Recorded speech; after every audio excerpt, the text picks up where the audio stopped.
Empieza así, empieza diciendo, hoy vamos a hablar de pintura barroca, pero claro que no sé si esto es tan así, porque como saben, siempre que hablamos de algo en realidad terminamos hablando de cualquier otra cosa. Pero bueno, en particular de un pintor italiano llamado Miguel Angelo Merisi da Caravaggio, que nació y murió entre esos años. La característica que vamos a mencionar sobre este pintor es aplicable a otros representantes del barroco, pero vamos a centrarnos en él por considerarlo un caso muy claro de esto.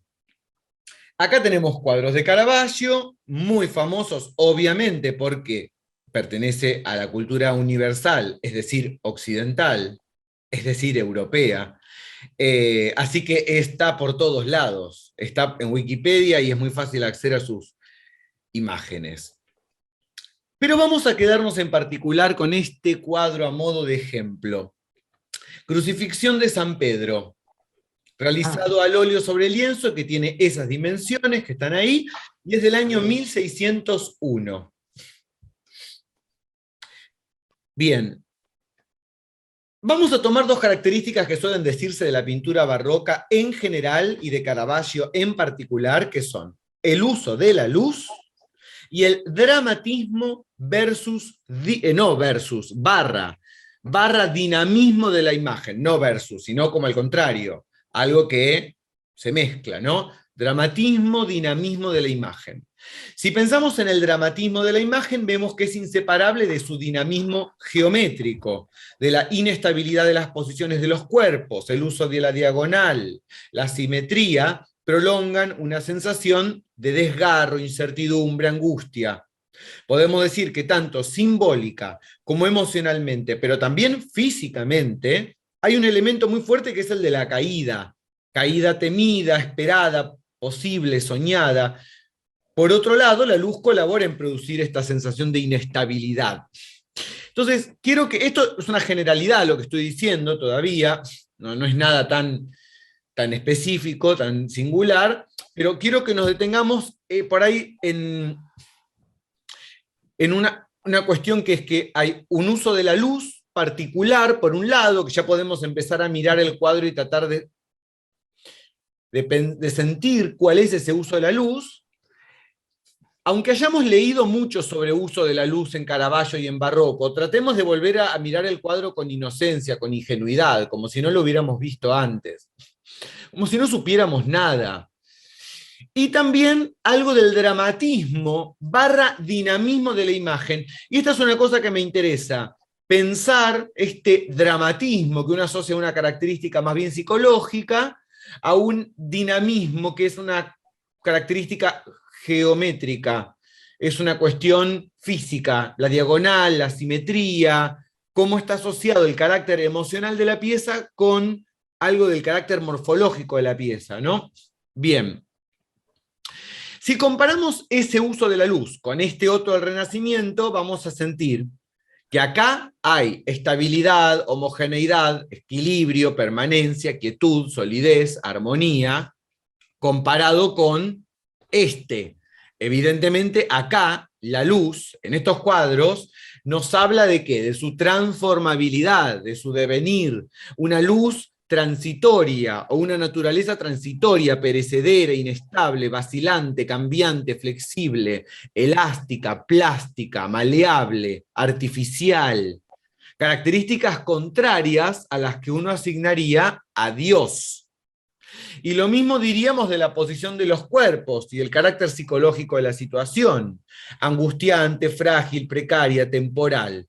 O sea, voy a tratar de resumir toda esta idea en una sola, que es que en todos estos aspectos, compositivos, geométricos, representativos, la imagen lo que expresa es movimiento. Me voy a quedar como con esta frase, la idea de movimiento. Ahora bien, si afirmamos que esta imagen expresa movimiento, esto implica uno o dos o tres problemas importantes filosóficamente. ¿Cómo una imagen que no tiene duración, porque está quieta, es una pintura, no tiene tiempo, puede, sin embargo, expresar algo como movimiento. Es decir, justamente una característica que requeriría inevitablemente del tiempo y la duración. Y tratemos de no pensar en un enlace referencial, sino en un enlace consistente. O sea, no es que refiere al movimiento, representa el movimiento, sino pensemos cómo se produce esa referencia. O sea, yo justamente, la clase de referencia y consistencia tenía que ver justamente para empezar a pensar, a dejar de pensar en enlaces referenciales. Porque si alguien viene y me dice, pero acá no hay ningún misterio, el cuadro expresa movimiento porque representa una persona que se está a punto de caer o se está cayendo. No, esa respuesta es una tontería absoluta.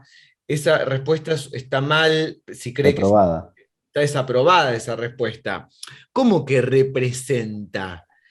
Pero vos a esa persona le diría, ¿no viste nada de la clase número 1 de las tertulias? O sea, eh, ¿qué significa que una imagen representa? No me vas a decir que el arte es lo que es porque representa, porque entonces está todo mal, digamos. O sea, justamente tenemos que salir de esa idea. Tenemos que pensar la idea de expresión como algo diferente del modelo de la representación. ¿Y qué es la expresión para Deleuze y Guattari? Es una relación, la de expresión y contenido, consistente, que refiere al plan de consistencia, no es una relación de referencia. Entonces no es que algo como el cuadro separado como un significante de su significado, viene a representar, dando un salto metafísico, el movimiento. ¿Cómo puede expresar movimiento? Es una pregunta enigmática. O sea, tanto porque está la palabra expresión, que el otro día Alejandro decía eso de no, porque yo expresar, yo le decía, pero hablar no es expresar. O sea, expresar es lo que no podríamos parar de hacer nunca. Incluso cuando no hacemos nada, la expresión es inevitable. Bien, no así hablar o intentar estar representando algo, que eso sí es evitable. Bien, y a veces deseable. Recordemos lo que habíamos llamado, lo que habíamos dicho antes sobre la imagen, que era el devenir forma de una sensación. Y habíamos dicho que la forma era posible gracias a una detención relativa, si se acuerdan, que en lo real todo estaba moviéndose y que para representar algo había que detenerlo, pero que la imagen llegaba muy tarde o muy temprano a ser representación. Algo real se le escapaba a través de la sensación. Si lo real estaba siempre moviéndose, podríamos decir que frente a la captura de la representación, frente a la detención de la representación, la imagen lo que conserva es un halo de movimiento. El movimiento es lo específico de la materia, del cosmos. La representación lo sustrae para el conocimiento, la imagen lo repone. Y en la primera clase hablamos de un halo de irrepetibilidad. Bien. Pero si en el cosmos todo se mueve, ¿cómo es que la representación sustrae algo? Pregunta que a mí perdón, sustrae, detiene, estoy distraído. Esta pregunta a mí me convocó durante mucho tiempo y estuve mucho tiempo despertándome casi todos los días a pensar esta pregunta, ¿entendés? Como me pareció muy importante que la respondamos y es re interesante. Si en el cosmos todo se mueve, ¿cómo es que hay detención? Bueno, esto lo vimos en las tertulias pasadas, y hay un video de Partisapiens que habla de esto, pero en las tertulias pasadas, Sole dijo acoplamiento de velocidades. No sé si te acordás, Sole, porque yo, o sea, saco cosas de lo que ustedes dicen para después los libros que me voy a llenar de plata, nada. Estaba en la bici, o cambio la bici. ¿Por qué no? ¿Por qué no? Nosotros también. Bueno, hipótesis, acoplamiento de velocidades, dijo Sole, ¿no? El cuatrimestre pasado. Entonces, ¿qué sería esto del acoplamiento de velocidades? Sería así: si tenemos un móvil que es la pelotita celeste, que se mueve a 1 kilómetro por segundo, y tenemos otro móvil que es la pelotita naranja, que se mueve a 2 kilómetros por segundo, bueno, un observador parado en la pelotita celeste va a sentir que la pelotita naranja se mueve a 1 kilómetro por segundo, pero si la pelotita naranja ralentiza su velocidad hasta 1 kilómetro por segundo, la misma de la pelotita celeste, entonces el movimiento relativo de la esfera naranja por parte del observador va a ser de 0 kilómetros por segundo. En realidad eso podría no ser considerado una detención, es un movimiento de velocidad relativa 0. Pero movimiento sería todo, porque el movimiento siempre sería en relación a algo, salvo el movimiento absoluto, que es el movimiento de lo todo, que es ese movimiento del que habla Berzón. Trataría de encontrar algo así como una velocidad parecida a aquello que se está moviendo, consistir con eso como para, de alguna forma, poder observarlo un poco más quieto, aunque no esté quieto, como si te subieras al tren con otra cosa que se está moviendo como vos. Una cosa así. Así es. ¿Qué significa que el sujeto acopla su velocidad con la materia del mundo? Significa que a esa velocidad la encuentra, la capta. Lo que dijeron un poco recién, ¿no? Por ejemplo, un vaso de vidrio tarda 4000 años en degradarse. Sin embargo, yo puedo agarrarlo y servirme agua en él, porque mi capacidad de afectar la materia va a una velocidad tal que encuentra a la materia útilmente a esa velocidad. Hay procesos muy lentos o muy veloces que me son imperceptibles y sobre los cuales no puedo operar, obrar, accionar. Si el proceso ocupa una porción de tiempo demasiado corta, como las vibraciones de una cuerda, contraigo esa duración en una cualidad, dice Bergson, ¿no? Lo vimos cuando hablamos de materia y memoria en el otro cuatrimestre. O sea, las vibraciones de la cuerda son un movimiento demasiado veloz que solo capto como cualidad. La cualidad es ese ejercicio de contracción de la duración y del tiempo, ¿no? De ese proceso para poder captarlo de alguna manera. 440 vibraciones por segundo es la nota musical La, lo mismo con el color. Si el proceso ocupa una porción demasiado larga, uso la memoria para asociar el pasado con el presente y captarlo como unidad. Decir, esto lo puedo leer y lo puedo interpretar porque me recuerda una cosa que ya vi. Entonces, eso también es como una contracción que opera la memoria. Y esto es lo que hace el sujeto para captar los procesos a su velocidad. O sea, están algunos que son los procesos que coinciden con su acción material. Agarrar el vaso y servirme y tomar agua es una acción que se encuentra con este pedazo de materia a una velocidad tal que no es ni demasiado rápida ni demasiado lenta como para que yo pueda tomar, pero si mi acción tardara demasiado, eventualmente podría no lograrlo, ya que el vaso se desintegra en un momento, como toda la materia del universo. Por eso un vaso hecho de gas no podría servirme, pero tal vez una persona que tiene una velocidad muchísimo más rápida que la mía podría servirse vino en vasos de gas. Bien. Me parece linda esa imagen. Entonces, ¿cuál es la velocidad del sujeto? Tal vez no sea la misma para todos nosotros. Y tal vez no podamos sentirla desde adentro. Pero en principio podemos imaginar que para cada uno la propia velocidad es la velocidad con la que percibimos el discurrir del tiempo.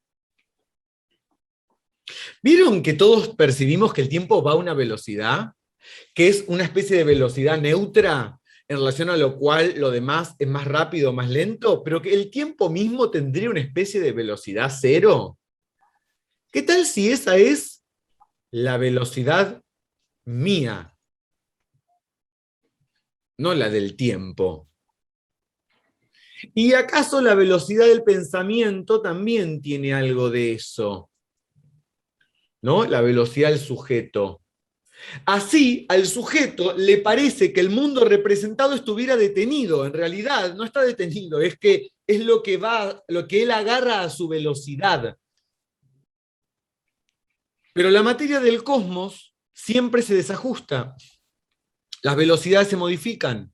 Y a veces la velocidad del sujeto se modifica, que debe estar reacomodando todo el tiempo esa operación de detención relativa de la materia, que es la operación de representación.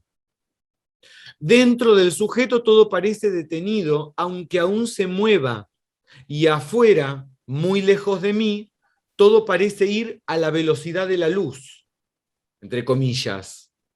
Es decir, la máxima velocidad a la que, según la ciencia, puede viajar un cuerpo. Más lejos están las cosas de mí y más me parece que su velocidad fuera una velocidad muy grande, muy pequeña, y dentro mío todo parece detenido. En realidad, todo tiene que ver con el punto de vista que soy yo mismo como sujeto, y que yo también me muevo.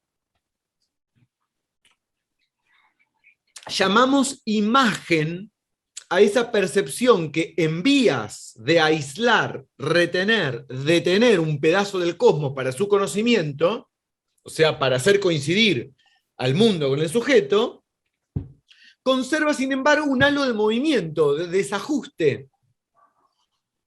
Es lo propio de la imagen su inestabilidad, ni adentro ni afuera del sujeto, pasaje. Estamos uniendo algo que dijimos en la primera clase con una idea de movimiento ahora. Y acá estoy trayendo... Sí. Vos hablás de la quietud que percibimos interna, pero yo percibo mucho movimiento interno y no es para nada estable. Depende, o sea, estoy tomando movimiento como estados emocionales, ¿no? Y también como estados mentales, no solo emocionales, digo, preguntas o cuando estoy pensando, o sea, yo siento ese movimiento interno cuando algo me inquieta, para bien, para mal, cuando algo me angustia, y eso lo percibo como movimientos. ¿Por qué hablas de quietud? Porque para mí no hay nada más moviente que yo misma. Alrededor todo parece más quieto que yo, en realidad, al revés. Y hablamos de cómo lo percibo, ¿no? Eso porque si te danza, te moves, pero, por un lado, dos cosas te digo.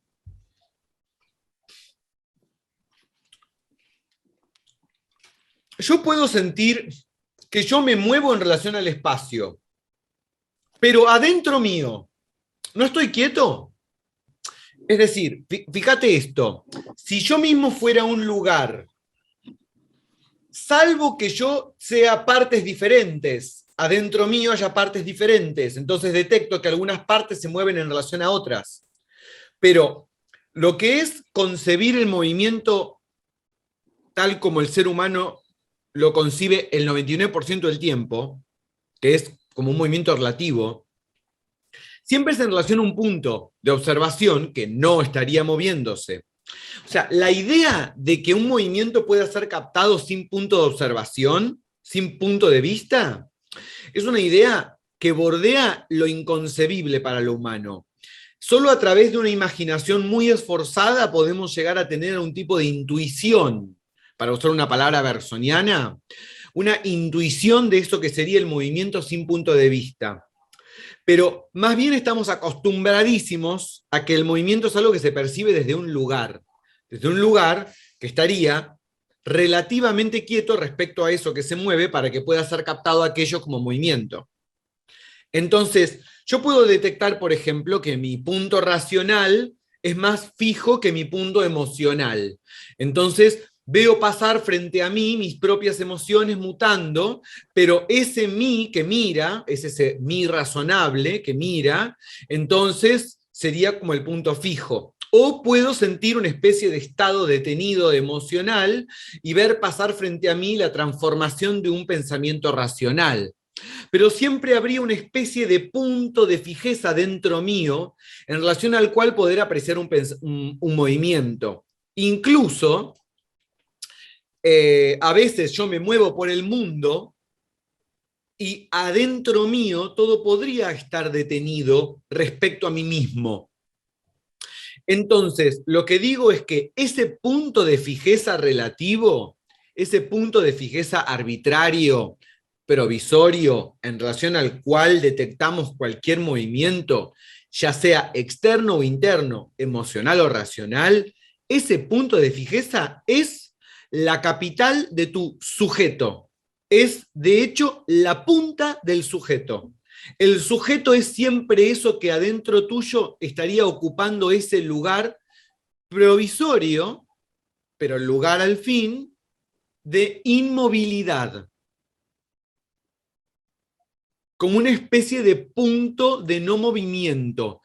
Como si de hecho el universo entero se moviera, como en una especie de torbellino loco, pero esa molécula o esa micropartícula estuviera sin embargo quieta, como si una partícula en el universo estuviera quieta, como si un solo quark en el universo, un solo protón en el universo estuviera quieto. Imagínate que todo el universo se mueve infinitamente como en un torbellino F5 de la película, no me acuerdo el nombre de las películas esas con los torbellinos, Twister, no sé, pero sí, un torbellino gigante, un huracán, ¿no? Imagínate el universo moviéndose como una cosa huracanada, hija de puta total. Imagínate el universo en ese tamaño, proceso de movimiento, y un protón quieto. Loco, loco ese protón. Bueno, eso sería el sujeto para sí mismo. Una especie de partícula quieta en relación a lo cual sus partes exteriores se mueven. Lo que pasa es que hay partes de mí mismo que me son exteriores respecto a esa molécula. Porque yo no soy una sustancia homogénea. Si lo fuera, no tendría contradicciones, dudas, incertidumbres. Bien, Henry Bergson dice, concepto bergsoniano de movimiento, o movimiento puro, movimiento real, movimiento absoluto.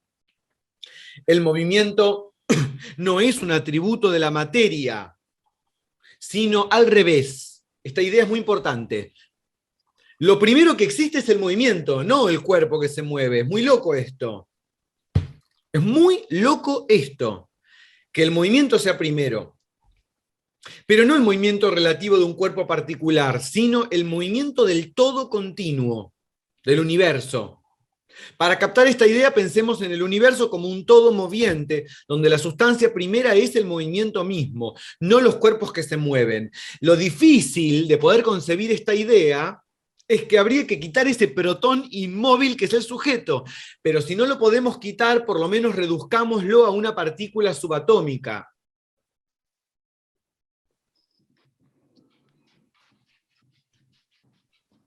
No el movimiento de un cuerpo, pedazo de materia, el movimiento en sí mismo. Ahora bien, tratemos de no privilegiar una imagen visual táctil de la materia. Porque a veces pasa que uno dice materia y ¿qué te imaginas? Algo visual táctil. De hecho, a tal punto es así que cuando uno dice, por ejemplo, protón, electrón y neutrón, ¿qué te estás imaginando? Cosas sólidas. Te estás imaginando cosas sólidas, ¿viste?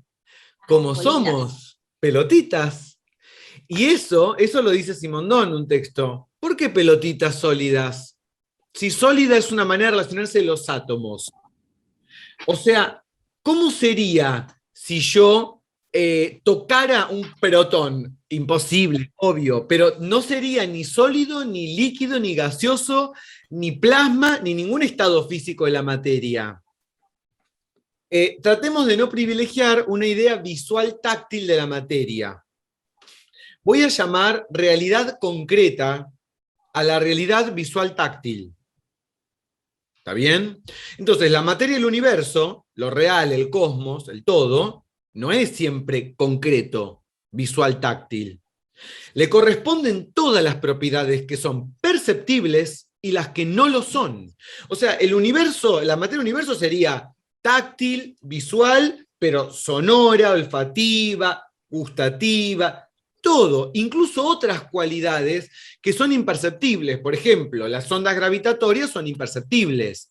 Hay un montón de cualidades, todas juntas le pertenecerían.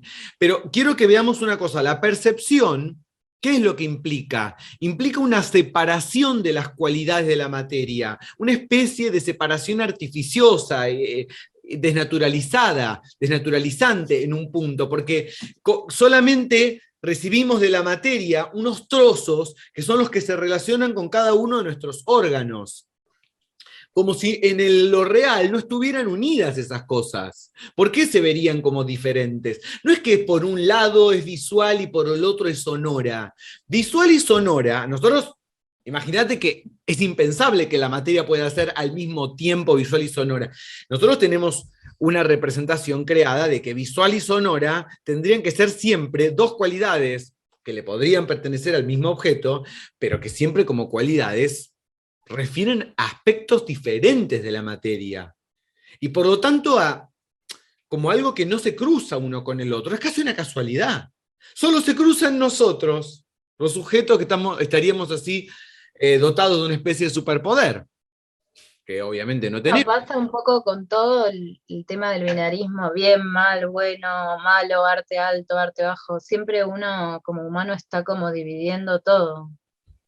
Medio por el lenguaje, según tengo entendido. Hay otros lenguajes que son más de absorber diferentes cosas en una misma palabra que se contradice. No sé si era el alemán o el japonés.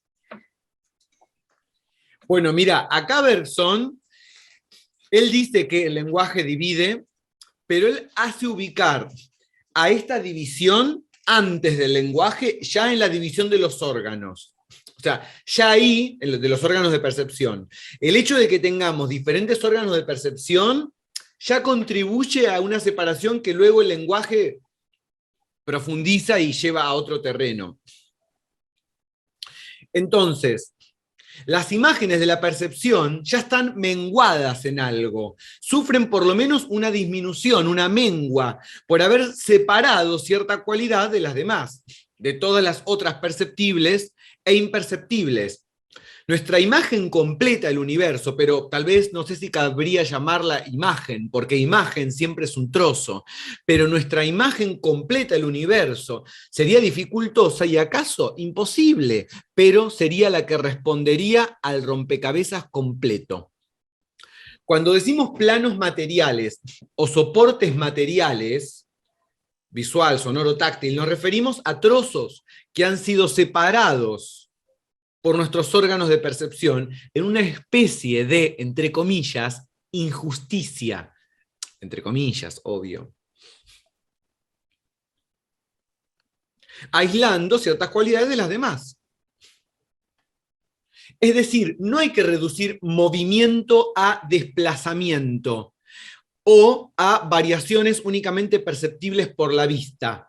Acá tenemos a Wikipedia que dice, en su definición de movimiento, de percepción de movimiento, dice la percepción de movimiento es la respuesta que da nuestro sistema visual en función del tiempo. No, no solamente Wikipedia, estás mal, porque no es solamente visual, podrían ser todos los sentidos.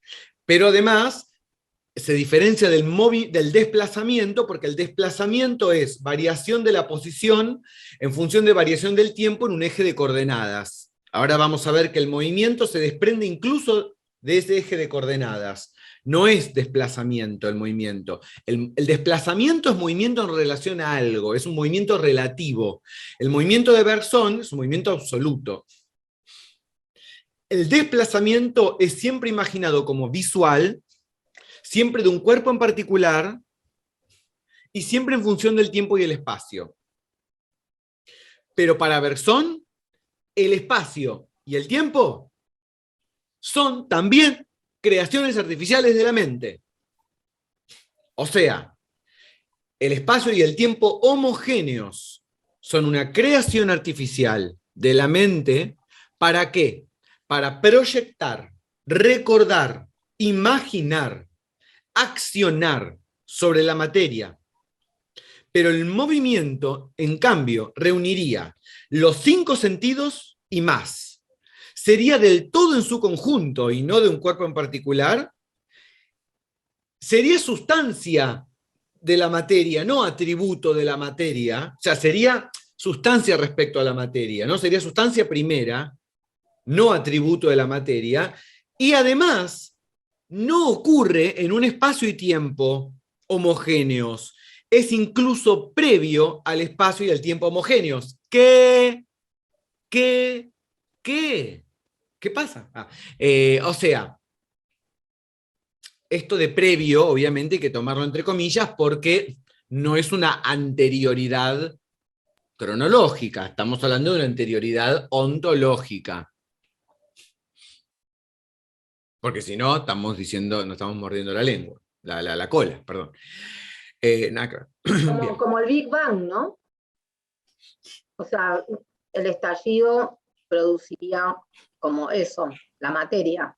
Pero el estallido es como previo, digo, como no se me ocurre otra manera de pensar previo. Claro, el Big Bang es lo que provoca el espacio-tiempo. Según la física, ¿eh? O sea, no según un loco metafísico. No, no, no. Facultad, pabellón 2, Ciudad Universitaria. La ciencia, el Estado pagando la ciencia, te recibí de físico. El Big Bang genera el espacio-tiempo. O sea que el Big Bang y no proviene del espacio-tiempo. Bien. Y hablando de movimiento, saber es lo opuesto a pensar, porque saber es contemplar cosas detenidas, y el pensamiento es movimiento, dice también Bergson. Así que, bueno, para traer un poco esta idea que siempre es muy loca, muy linda, el pensamiento es movimiento, es algo muy de Deleuze también. Y este es un taller de pensamiento, o sea que es un taller de movimiento. O así debería ser. Y voy a traer esto que ya lo traje en la clase de música y filosofía. La pianola o piano mecánico es un instrumento musical con el mecanismo del piano al que se agregan elementos mecánicos y neumáticos para permitir la reproducción automática de la música guardada en un rollo de papel perforado. Acá tenemos una imagen de una pianola y una imagen del rollo perforado. Ahora bien, ustedes saben cómo funciona una pianola. En el rollo perforado está escrita la pieza musical que se interpreta con el... Pero acá hay una relación no referencial, hay una relación de consistencia. El pasaje desde el rollo perforado a la música es lo que... Ahí no hay referencia. Ahí no es que hay uno que se refiere al otro. No hay un salto metafísico. Ahí hay expresión en el sentido deleuziano de expresión. ¿Se ve? Es porque el movimiento en sí, el movimiento no pertenece a tal o cual plano material, que de hecho puede viajar de un plano material a otro, como de una imagen táctil a una imagen sonora. No es la forma la que viaja de una materia a otra. Forma es la huella que el movimiento ha dejado impresa sobre este o aquel plano material. Lo que viaja es el movimiento. Lo más cerca que estamos de captarlo es a través de la pura sensación, del puro presente, el instante, en el otro extremo de la forma. Pero ya es tarde, ya ha quedado atrás, ya es pasado, ya es forma otra vez. Es ese instante que siempre se nos escaparía constantemente. Es en el instante donde entraríamos en contacto con el movimiento. ¿Por qué? ¿Se entiende que el movimiento es lo real? El movimiento es lo que hay de real y de material, es lo más real que hay, es lo único real que hay.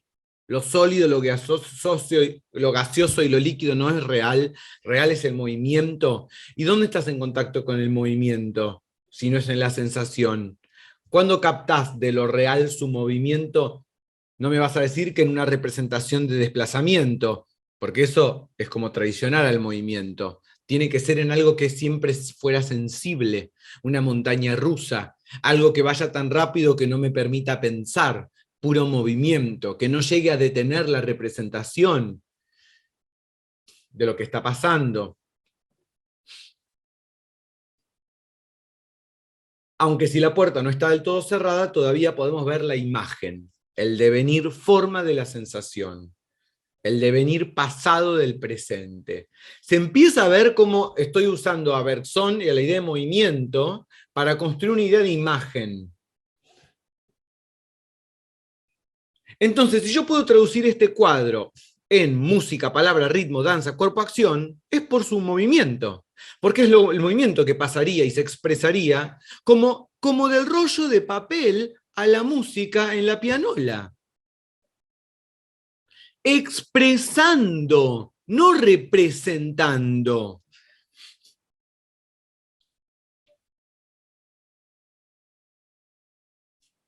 Si pensamos, por ejemplo, lo que ocurre cuando apreciamos una imagen visual, mientras escuchamos al mismo tiempo una imagen musical. Sentimos que dialogan, ¿no? Generalmente es común que hay un diálogo. Bueno, es a través del movimiento que ambas imágenes poseen que se revela una significación, que es más que la suma de las partes. Una significación afectiva, perceptiva, sensible. Como si, fíjense esta imagen, como si al dividir la materia en sus diferentes soportes, lo cual ha sido una necesidad de la vida, de los órganos de percepción, se hubiera dividido el movimiento puro en igual cantidad de partes, no implicando ninguna de estas partes la captación plena del movimiento, pero sí una cualidad o aspecto específico. Así la música o la pintura serían portadoras, cada una, de una cualidad particular del movimiento. Al juntar la imagen musical con la imagen pictórica, se revela en la reunión una significación que de otra manera permanecería oculta. ¿Por qué la música sería más expresora de movimiento que la pintura? De movimiento, no de tiempo. Entonces volvamos a la pregunta. ¿Cómo una imagen que no tiene duración, porque está quieta, es una pintura, no tiene tiempo, puede sin embargo expresar algo como movimiento? Es decir, justamente una característica que requeriría inevitablemente del tiempo y la duración. Y acá quiero traer a una frase que traje en la primera clase, que fue: el pensamiento es un relámpago, el texto que lo narra al pensamiento es el largo trueno que retumba después. Fíjense que en la frase de Benjamin, la idea de movimiento, o sea, de pensamiento, está puesto en relación al relámpago, que es algo que no tiene tiempo, es un instante.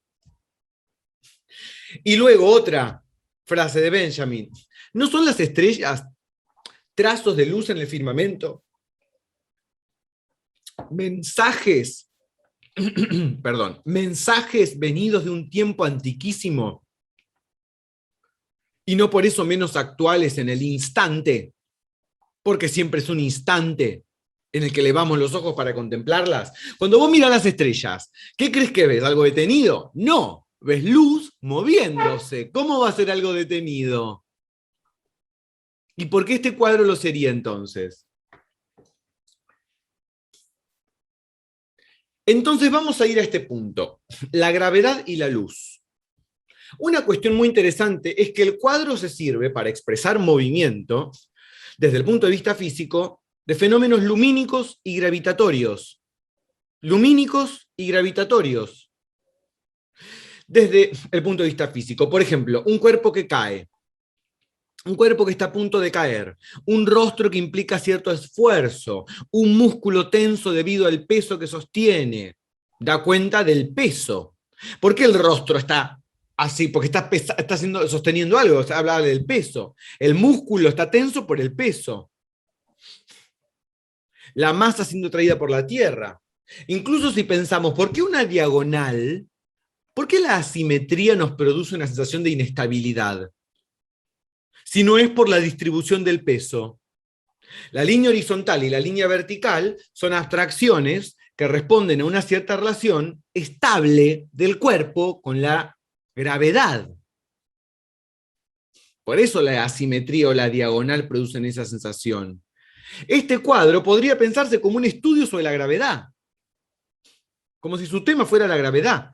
No es casualidad que no muchos años después, no antes, después, porque a veces el arte se adelanta, otra persona también se obsesionara con la luz y la gravedad, aunque no desde una perspectiva artística, sino científica. Newton, que lo vimos la vez pasada, ¿se acuerdan que dijimos Newton consistió con la gravedad? Y ahí su intuición. Y ahora Caravaggio también consiste con la gravedad.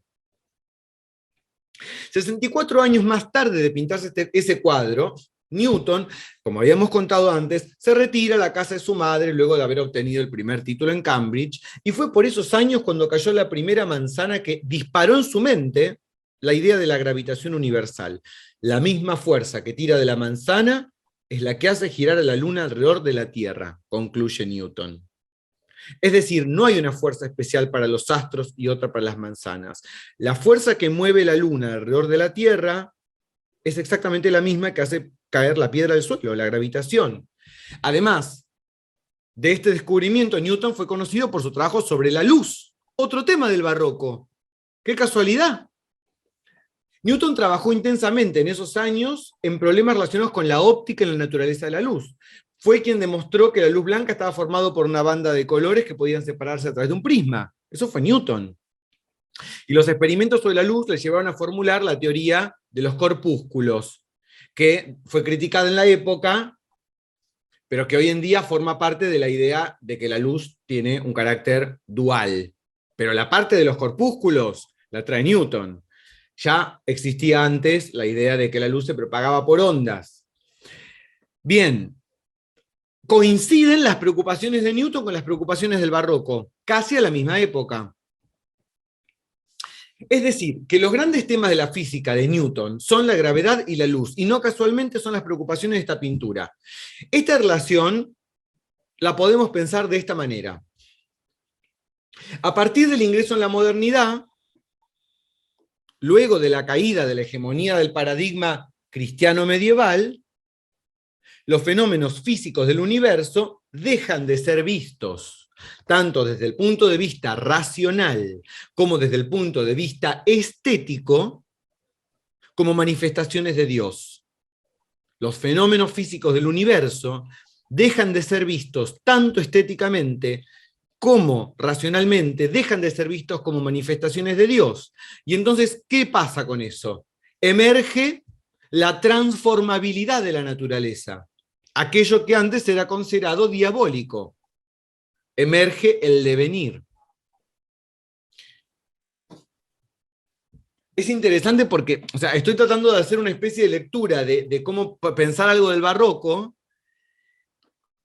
pero un poco como para que pudiéramos hacer el ejercicio de pensar nuestra época actual.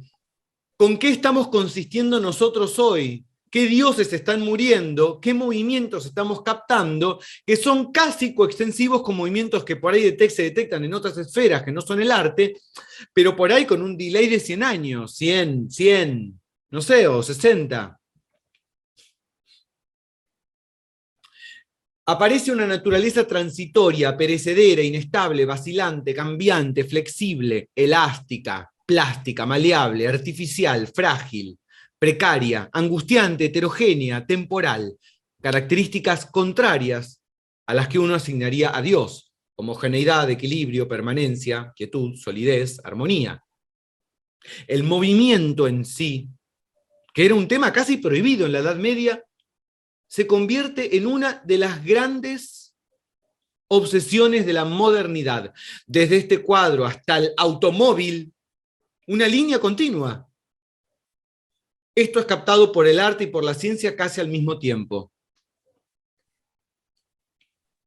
Como una imagen que no tiene duración, porque está quieta, es una pintura, no tiene tiempo, puede sin embargo expresar algo como movimiento, es decir, justamente una característica que requeriría inevitablemente el tiempo y la duración.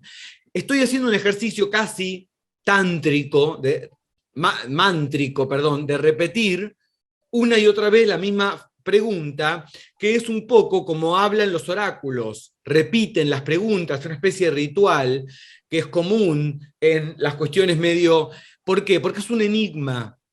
Porque la pregunta es como un canto, es como un verso, no es necesariamente una pregunta referencial, es una pregunta performativa, por lo tanto debe ser repetida como si se tratara de un mantra.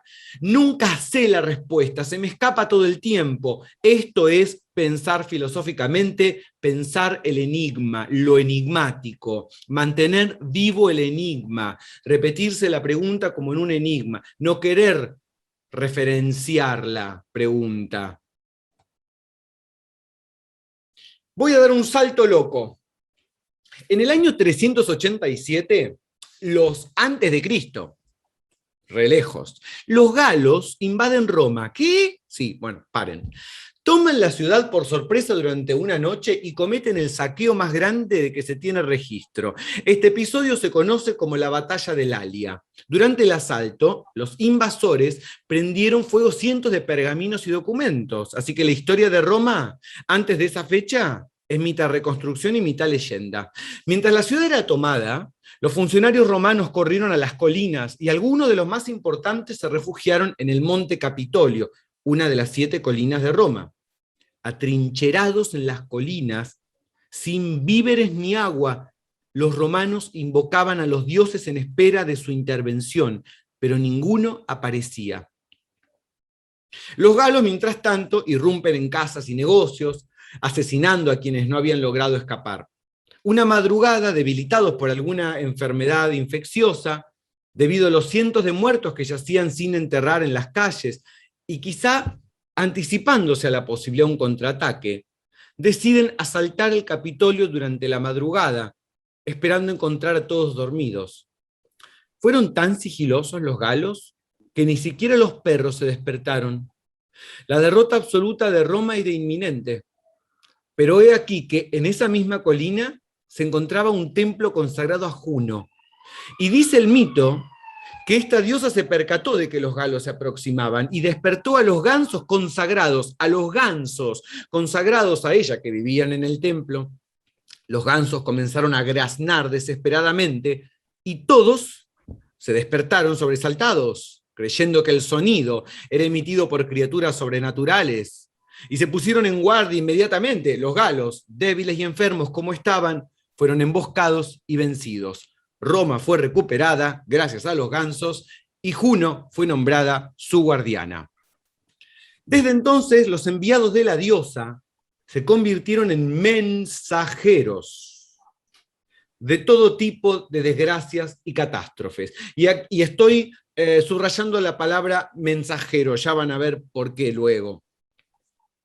Cuando aparecían, los hombres sabían que debían prestar atención a su alrededor y prevenirse.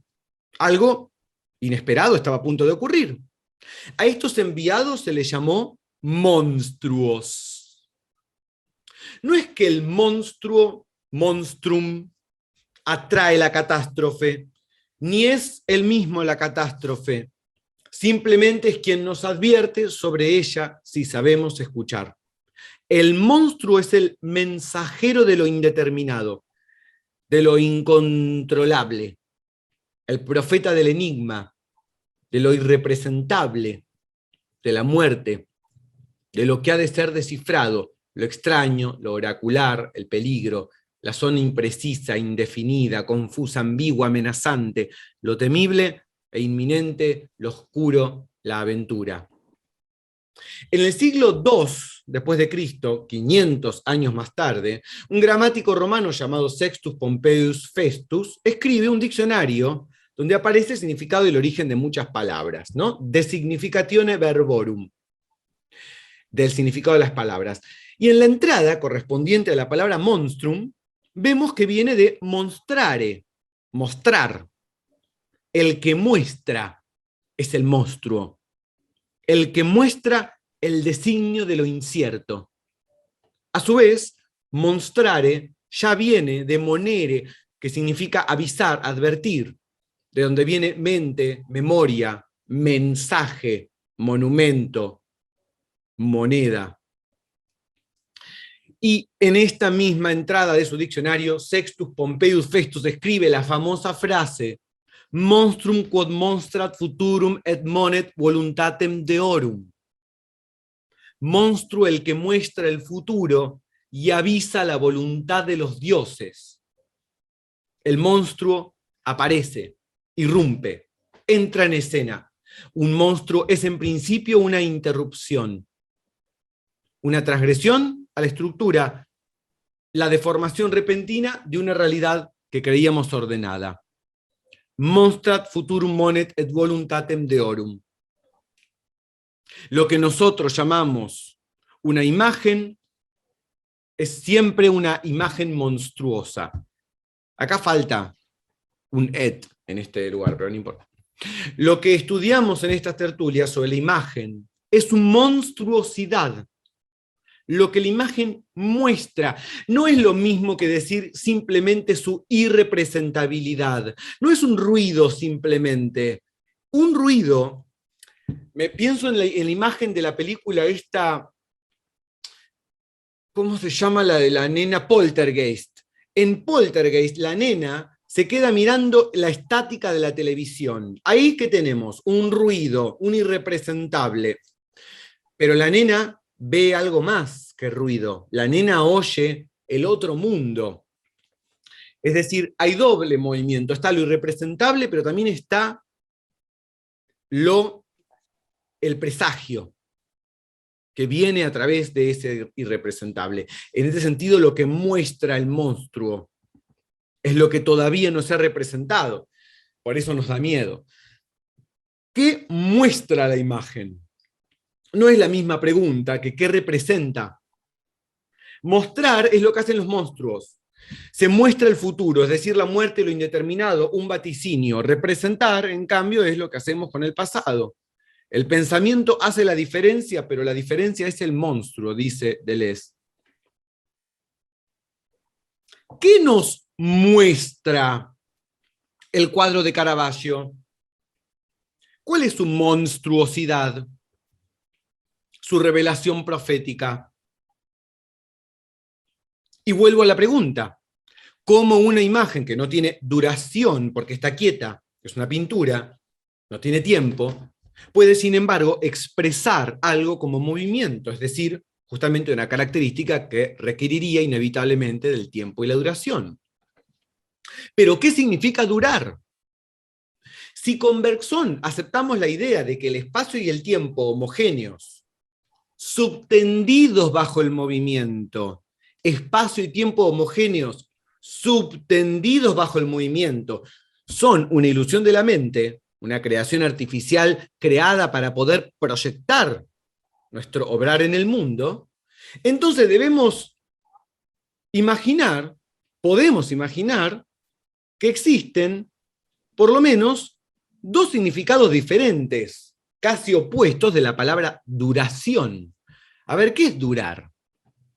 Por un lado, durar en minúscula va a ser ocupar una porción del tiempo homogéneamente subtendido. Durar en minúscula, ocupar tiempo. Entonces la duración es tan ilusoria como el tiempo. Pero por otro lado, durar en mayúscula sería lo que hace el movimiento absoluto, la realidad misma del movimiento. Pero claro, no tenemos ni idea de lo que es durar con mayúscula. Se nos vuelve algo muy complicado de imaginar. ¿Qué es este durar que no es ocupar tiempo? Debemos aceptar que durar en minúscula y durar en mayúscula son casi opuestos, y que durar en mayúscula bordea lo inimaginable, ya que no es ocupar tiempo. Ahora, esto de duración en mayúscula, esto es para Deleuze el devenir. La duración absoluta bersoniana, o la diferencia. Fuente del existir, pretemporal y preespacial, casi preontológica, la duración absoluta. Es otra palabra para decir devenir, pretemporal. Eso vimos que el plano de consistencia no tenía tiempo, Eso lo vimos en la clase de consistencia, donde hablamos de cómo el tiempo es relativo a la vida o al sujeto, por ende, en realidad el universo son 4 dimensiones que es por igual cada una, ¿no? O sea que el plano de consistencia es pretemporal. Bueno, la duración bersoniana también. Está, ya, cuando nos hacen pensar cosas pretemporales, estamos en un límite muy loco del pensamiento y medio como que lisérgico, fuerte. Casi que es difícil y hay que entrarle con imaginación y juego ciencia ficción, futurista casi, esta idea. Lo más curioso es que si la duración, con mayúscula, es la realidad del movimiento, y el movimiento es lo real, y cuando más cerca de lo real, es decir, del mundo y su devenir, estamos, es en la sensación, entonces, en el puro instante de la sensación, es cuando se hace sensible el movimiento. O sea, el movimiento se hace sensible en un instante sin duración con minúscula, pero no lo necesita porque el instante lo que necesita del movimiento es la duración con mayúscula, que no es ocupar tiempo. El instante es esa coincidencia infinitesimal entre la conciencia y la materia. En el instante en el que no hay sujeto ni objeto, hay sensación. No tiene ni espacio ni tiempo homogéneos. En ese instante es cuando más en contacto directo con el movimiento absoluto estamos. No es que el cuadro sea representativo de un instante, sino que es el cuadro mismo, es decir, la imagen, no el objeto, no el objeto cuadro, la imagen como devenir que experimentamos. Su monstruosidad es la expresión espacializada de un instante en que la duración con mayúscula se vuelve sensible. La música sería así el arte de la prolongación del instante. ¿Qué es la música sino el arte de ensanchar un instante? Una sinfonía lo extiende, una fotografía lo comprime. El arte es siempre el instante. No importa si tiene tiempo o no tiene tiempo. Podría no tenerlo. No necesita el tiempo el movimiento. Una sinfonía lo ensancha, una fotografía lo comprime. ¿No es acaso eso el tiempo performático? El aquí y ahora del arte escénico, el tiempo sagrado, el mito, el ritual, el tiempo de un beso, del sexo, de la fiesta, un instante ensanchado, tan extenso como una sinfonía o tan breve como una fotografía o un cuadro. Siempre el mismo eterno instante, eterno retorno del instante. De eso se trata el mito del eterno retorno. Es el eterno retorno del instante, del origen. Tercera definición de duración: ensanchamiento del instante. O sea, no la duración como lo instantáneo, como el instante, la realidad inmanente del movimiento, no la duración en minúscula como ocupación del tiempo subtendido, homogéneo, sino el ensanchamiento. La duración del cuerpo, duración con mayúscula, del cuerpo, de la materia, de la luz, es decir, su devenir, no es otra cosa que su transformabilidad, su devenir, su interacción con las fuerzas de una naturaleza que se ha mostrado transitoria, perecedera, inestable, vacilante, cambiante, flexible, elástica, plástica, maleable. Lo que la imagen está mostrando y no representando no es el movimiento objetivo, o sea, el movimiento como desplazamiento, el movimiento como objetivo como del mundo separado del sujeto. No.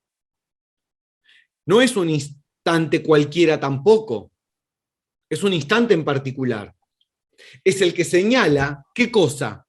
Los ángulos, los rangos lumínicos, los coeficientes cromáticos, el intervalo de tiempo, de velocidad, las distribuciones relativas del peso, de la masa, en fin, los índices, el paisaje, que definen para el sujeto humano el comienzo, la inminencia de la experiencia de movimiento.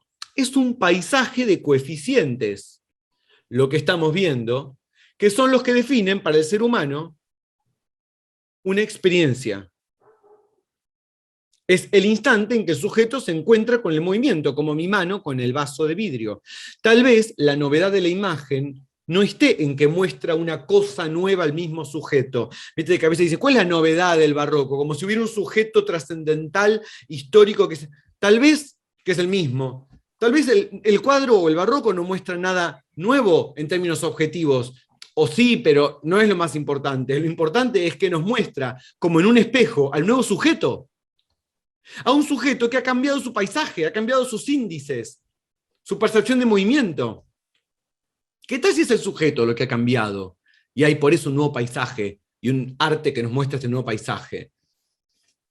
Ese sujeto moderno que seguirá en el camino de su obsesión por el movimiento, renovando ese traje de imágenes que lleva consigo desde este cuadro hasta el automóvil, el avión y los viajes, porque Monstrat futurum monet et voluntatem deorum. El movimiento. La historia de la modernidad. Es la historia del movimiento. Desde el barroco hasta el futurismo.